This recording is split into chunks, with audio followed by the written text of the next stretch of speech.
नहमदुहु व नुसल्ली अला रसूलिल करीम अम्मा बाद फ़ाऊज़ु बिल्लाहि मिनश शैतानिर रजीम बिस्मिल्लाहिर रहमानिर रहीम। मैं असदुद्दीन ओवैसी, जिसे लोकसभा का रुकन मुंतखब किया गया है, अल्लाह के नाम से हल्फ उठाता हूँ कि मैं भारत की आइन पर जो क़ानून के मुजब तय पाया है एतक़ाद रखूँगा, उसका वफ़ादार रहूँगा।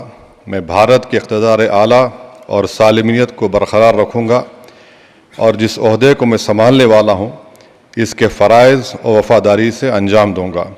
जय भीम, जय मीम, जय तेलंगाना, जय फ़लस्तीन, तकबीर, अल्लाहु अकबर।